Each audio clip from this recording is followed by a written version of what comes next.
दोस्तों, मकर संक्रांति हिंदू धर्म का एक प्रमुख त्योहार है। पौष मास में जब सूर्यदेव मकर राशि में प्रवेश करते हैं, तभी इस पर्व को मनाया जाता है।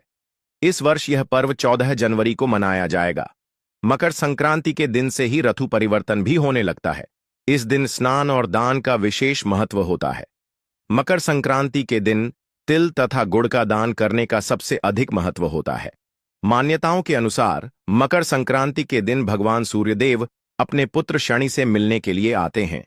उदय तिथि के अनुसार इस वर्ष 14 जनवरी को सुबह 8:55 पर सूर्य का मकर राशि में प्रवेश होगा। ऐसे में सूर्योदय से लेकर सूर्यास्त तक स्नान दान का शुभ मुहूर्त रहेगा। इसमें सुबह 8:55 से लेकर दोपहर में 12:51 तक का समय पुण्य काल रहेगा। संक्रांति से जुड़ी एक प्राचीन कथा का उल्लेख पुराणों में मिलता है। कथा के अनुसार मकर संक्रांति के दिन गाय की सेवा करने का बहुत अधिक महत्व होता है। इस दिन गाय को कुछ चीजें जरूर खिलानी चाहिए, जिससे सूर्यदेव की विशेष कृपा प्राप्त होती है।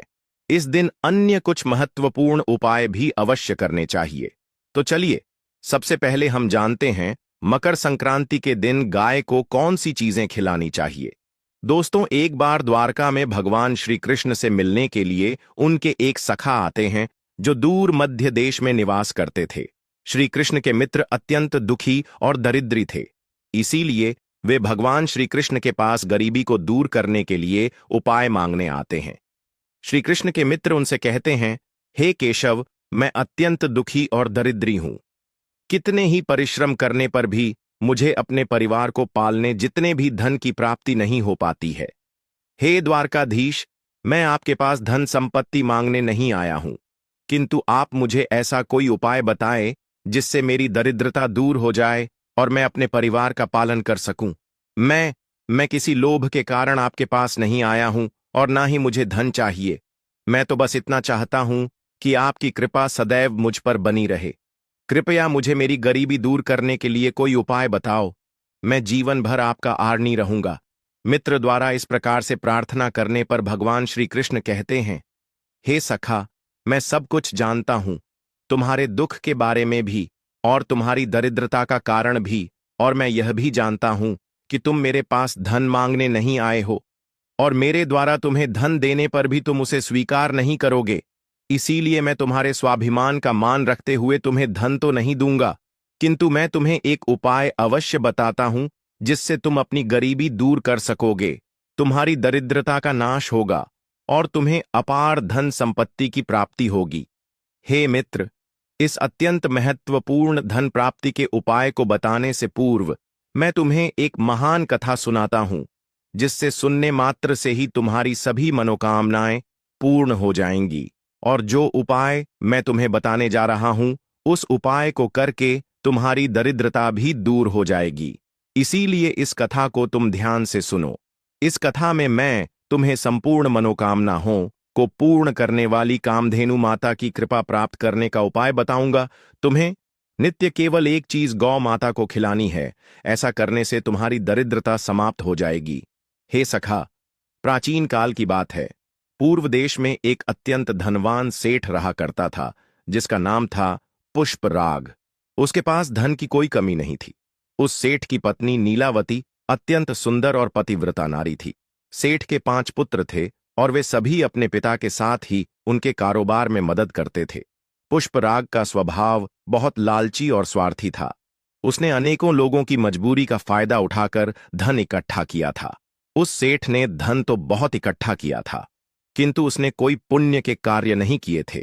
शास्त्र कहते हैं कि मनुष्य जितना कमाता है, उसका एक भाग उसे दान करना चाहिए, किंतु स्वार्थ और लालच के कारण उस सेठ ने कभी एक पैसा भी दान नहीं किया था। उसके द्वार पर आए किसी भी भिक्षुक को उसने एक कौड़ी का भी दान नहीं किया, जिस कारण से उसके पुण्य न के बराबर थे। फिर एक दिन उस सेठ के घर पर चोर लुटेरों ने हमला कर दिया और उसका सारा धन हड़प लिया। एकदम से लक्ष्मी को खो देने के कारण वह सेठ बहुत निराश हुआ और सदैव चिंता में रहने लगा। चिंता करने के कारण उसके शरीर में नाना प्रकार के रोग प्रकट हुए और वह बीमार होकर घर पर ही पड़ा रहा। धन के अभाव में उसका परिवार गरीबी में जीवन बिताने लगा। उसके बेटे भी खेत में काम करने लगे, लेकिन मेहनत करके भी वे थोड़ा सा ही धन कमा पा रहे थे और अपने परिवार का पेट पाल रहे थे। बहुत दिन बीत गए। उस सेठ की तबीयत दिन बदन खराब होती जा रही थी और उसे मृत्यु का भय सताने लगा। उसकी पत्नी उसकी बहुत सेवा किया करती थी, किंतु कोई भी उपाय करके भी सेठ की तबीयत ठीक नहीं हो रही थी। फिर एक दिन उस सेठ के द्वार पर यमराज साधु का भेष धारण करके पधारे और उन्होंने सेठ की पत्नी से कुछ अन्नदान करने को कहा। सेठ की पत्नी का स्वभाव दयालु था, इसीलिए उसने उस साधु महात्मा को घर के अंदर बुलाया और अपने रसोई में जो कुछ भी पड़ा था वह उस साधु को भोजन में खिला दिया। इससे वह साधु अत्यंत प्रसन्न हुआ और कहने लगा, हे माता, आपने आज इस भूखे साधु की भूख मिटाकर बड़ा पुण्य का काम किया। मेरे मन में तुम्हें कोई वरदान देने की इच्छा हो रही है, इसीलिए आज तुम जो भी मांगो उसे मैं निश्चित ही पूर्ण करूंगा। साधु के यह वचन सुनकर उस सेठ की पत्नी ने कहा, हे महात्मा, आपको कोटि कोटि प्रणाम है। हे साधु, कुछ समय पहले हम बहुत ही धनवान थे, किंतु चोर लुटेरों ने हमारा सब कुछ छीन लिया, जिस कारण से हमें दरिद्रता में जीवन बिताना पड़ रहा है। मेरे पति की भी तबीयत खराब हो गई और वे भी मृत्युशैया पर लेटे हुए हैं। कृपया आप कुछ ऐसा उपाय बताएं हैं जिससे हमारे दुख दूर हो जाए। उस सेठ की पत्नी की बात सुनकर वह साधु महात्मा बोले, हे माता, तुम्हारी यह दुर्दशा तुम्हारे पति के कुकर्म के कारण हुई है। उसने अपने जीवन में कभी दान धर्म नहीं किया, कभी कोई पुण्य का काम नहीं किया। उसने दूसरों को दुख देकर ही इतना सारा धन प्राप्त किया है, इसीलिए दुर्भाग्य उसका पीछा नहीं छोड़ रहा है। किंतु यदि तुम इस दुर्भाग्य से पीछा छुड़ाना चाहती हो तो मैं तुम्हें एक उपाय अवश्य बताऊंगा। तुम अभी सभी मनोकामनाएं को पूर्ण करने वाली कामधेनु माता की शरण में जाओ, वे निश्चित ही तुम्हारे दुख दूर करेंगी। तुम एक गाय अपने घर पर लाकर उसकी सेवा करो और नित्य उसे एक चीज खिलाओ जो मैं तुम्हें बताऊंगा, जिससे तुम्हारी दरिद्रता दूर दर हो जाएगी। इस प्रकार से वह साधु उस सेठ की पत्नी को उपाय बताते हैं और उसी स्थान पर अंतर्ध्यान हो जाते हैं। फिर इस चमत्कार को देखकर वह सेठ की पत्नी आश्चर्य में पड़ जाती है और उस साधु द्वारा बताए गए उपाय को करने का निश्चय करती है। उसके पास उतना धन तो नहीं होता है कि वह गाय को खरीदे, इसीलिए वह गांव के पास स्थित गौशाला में जाकर वह उपाय करती है। वह रोज सुबह चुपके से घर से निकलकर गौशाला जाने लगी और साधु द्वारा बताई हुई वह चीज उस गाय को खिलाने लगी। फिर एक दिन अचानक उसे यह समाचार मिला कि राजा के सिपाहियों ने उन चोर लुटेरों को पकड़ लिए हैं जिन्होंने उस सेठ का धन चोरी किया हुआ था। इस प्रकार से गौ माता के आशीर्वाद से उस सेठ को उसका सारा धन प्राप्त हुआ। फिर वह सेठ भी अपनी पत्नी के साथ रोज गौशाला में जाने लगा और गाय की सेवा करने लगा। रोज गाय के पीठ पर जो कूबड़ होता है उसे स्पर्श करने लगा, जिससे उसके सभी रोग भी नष्ट हो गए और वह फिर से स्वस्थ हो गए। इस प्रकार से गाय की सेवा करने मात्र से ही उस सेठ को सारी संपत्ति वापस मिल गई। उसके बाद वह सेठ रोज दान धर्म करता। उसने अपने घर के पास एक गौशाला भी बनाई और रोज गायों की सेवा करने लगा। श्री कृष्ण कहते हैं, हे सखा, अब मैं तुम्हें बताता हूं गाय की सेवा कैसे करनी चाहिए और गाय को कौन सी चीज खिलाने से धन की प्राप्ति होती है। हे मित्र, शास्त्रों में गाय को माता कहा गया है और समस्त देवी देवता भी इनका पूजन करते हैं। गायों के 6 अंग गोबर, मूत्र, दुग्ध, दधि और घृत, यह अत्यंत पवित्र और शुद्धि के साधन भी हैं। गोबर से बिल्व वृक्ष उत्पन्न हुआ, उसमें लक्ष्मी विद्यमान है, इसलिए इसे श्री वृक्ष कहा जाता है। गोबर से ही कमल के बीज उत्पन्न हुए हैं। गोमूत्र से गुग्गुल की उत्पत्ति हुई है, जो देखने में प्रिय और सुगंधि युक्त है, जो सभी देवों का आहार है। संसार में मूलभूत गोदुगु देवी देवताओं का निवास होता है।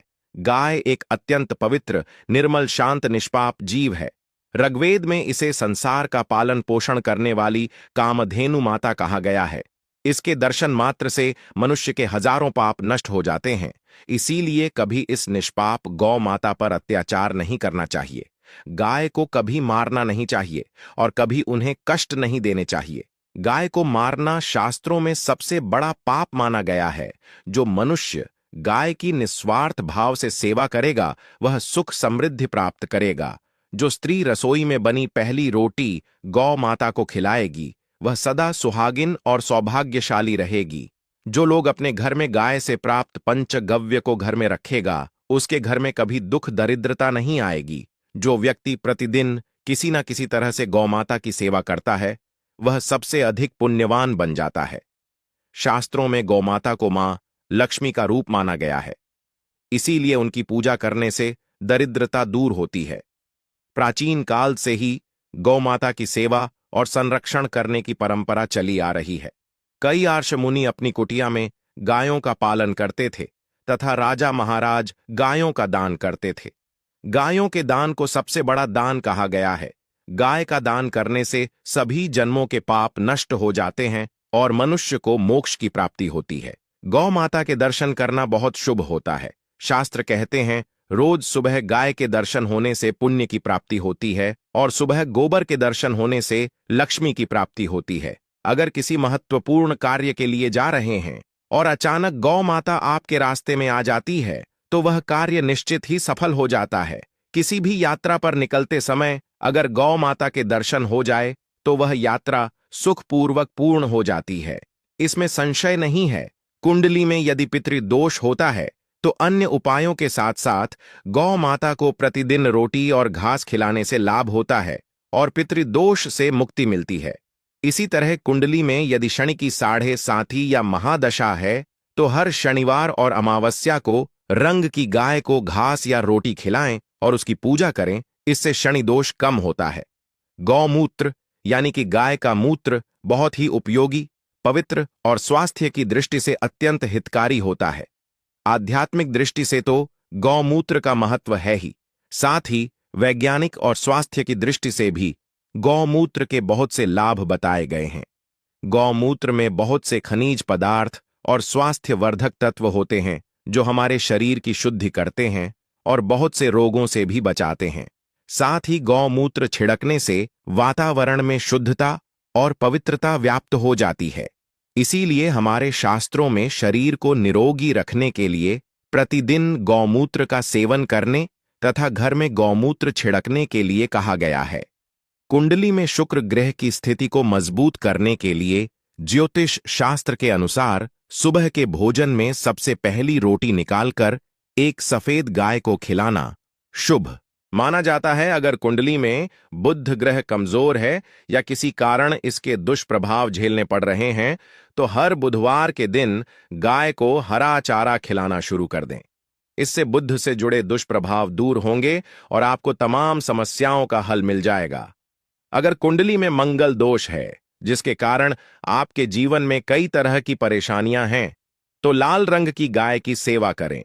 मंगलवार के दिन गाय का पूजन करें और उसे गुड़ और चने आदि खिलाएं। बृहस्पति ग्रह को जीवन के सभी मांगलिक कार्यों का कारक माना जाता है। ऐसे में अगर किसी व्यक्ति के जीवन में विवाह आदि मांगलिक कार्यों में विघ्न निर्माण हो रहे हैं तो उन लोगों को कुंडली में बृहस्पति ग्रह की स्थिति को मजबूत करने के लिए रोटी पर गुड़ और चने रखकर गाय को खिला देना चाहिए। इससे शुभ परिणाम प्राप्त होते हैं। अगर घर में अशांति है, लड़ाई झगड़े होते रहते हैं तो घर में सुख शांति बनाए रखने के लिए घर के अंदर गाय के गोबर से बने उपले को जलाना चाहिए और उसका धुआं संपूर्ण घर में फैलाना चाहिए। इससे घर की नकारात्मक ऊर्जा नष्ट होती है और सकारात्मक ऊर्जा में वृद्धि होती है। गाय के दूध, दही, घी, गोबर और गौमूत्र से बनने वाले मिश्रण को पंचगव्य कहते हैं। पंचगव्य को पाप नाशक कहा जाता है और हिंदुओं की एक धार्मिक विधि प्रायश्चित करने में इसका उपयोग किया जाता है। पंचगव्य को बनाने वाली सभी वस्तुएं अत्यंत उपयोगी होती हैं, जो स्वास्थ्य के लिए लाभदायक तो है ही, साथ ही औषधीय गुणों से भी भरपूर है। अगर द्वार पर गौमाता आती है तो उसे बिना रोटी खिलाए जाने मत देना, नहीं तो दुर्भाग्य का सामना करना पड़ेगा, क्योंकि जिसके द्वार से गाय बिना कुछ प्राप्त किए लौट जाती है उसके घर से लक्ष्मी भी चली जाती है। प्रत्येक स्त्री को प्रतिदिन गाय के लिए एक रोटी बनानी चाहिए और प्रेम से गौ माता को खिलानी चाहिए। इससे गौ माता का आशीर्वाद प्राप्त होता है और मन की इच्छाएं पूर्ण होती हैं। कुछ लोग गौ माता को बांसी भोजन अथवा जूठन खिला देते हैं। इसे शास्त्रों में पाप माना गया है। आप किसी अन्य पशु को खिला सकते हैं, लेकिन गाय को कभी जूठन नहीं खिलाना चाहिए। भूख लगने के कारण गौ माता उस अन्न को ग्रहण तो कर लेती है, लेकिन इसका पाप उस व्यक्ति को लगता है जो गौ माता को ऐसा बासी भोजन खिलाता है। गाय एक शाकाहारी और पवित्र पशु है, इसीलिए गाय के भोजन में कभी मांस, अंडे आदि चीजें नहीं डालनी चाहिए। ऐसा करने से महापाप लगता है। यदि कुंडली में चंद्र दोष है और जिसके कारण लगातार परेशानी उठानी पड़ रही है, तो रोटी पर सफेद मक्खन, नमक और घी लगाकर गौ माता को खिला दें। यदि शनि दोष है तो आटे में थोड़े काले तिल मिलाकर रोटी बनाकर गौ माता को खिला दे। इससे शनि दोष समाप्त होता है। मंगल दोष को दूर करने के लिए रोटी पर हल्दी लगाकर गाय को खिलाना चाहिए। अगर घर में धन की समस्या है तो गुरुवार के दिन गाय को केले का फल खिलाना चाहिए। इससे दरिद्रता दूर होती है। गौ माता के पीठ पर एक उभरा हुआ कूबड़ होता है। उस कूबड़ में सूर्य केतु नाड़ी होती है। जब भी द्वार पर गौ माता पधारे तो इस कूबड़ को एक बार जरूर स्पर्श करें।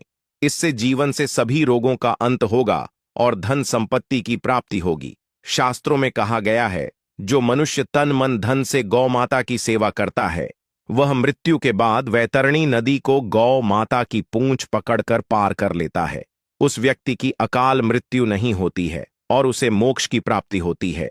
जिस व्यक्ति के भाग्य की रेखा सोई हुई है, अगर वह व्यक्ति अपनी हथेली पर गुड़ रखकर गौ माता की जीभ से चटाता है तो उसकी सोई हुई भाग्य रेखा खुल जाती है और उसका दुर्भाग्य सौभाग्य में परिवर्तित हो जाता है। तो दोस्तों, इस प्रकार से भगवान श्री कृष्ण ने गाय का महत्व बताया है। आप भी नए साल की शुरुआत में गौ माता को यह चीजें जरूर खिलाएं। आपकी सभी मनोकामनाएं अवश्य पूर्ण होगी। उम्मीद है आपको यह काथा और जानकारी पसंद आई होगी। वीडियो को लाइक जरूर करें, कमेंट में जय श्री कृष्ण अवश्य लिखें। साथ ही चैनल को सब्सक्राइब करें ताकि ऐसी ही आध्यात्मिक जानकारी आपको प्राप्त हो। आप सभी का धन्यवाद।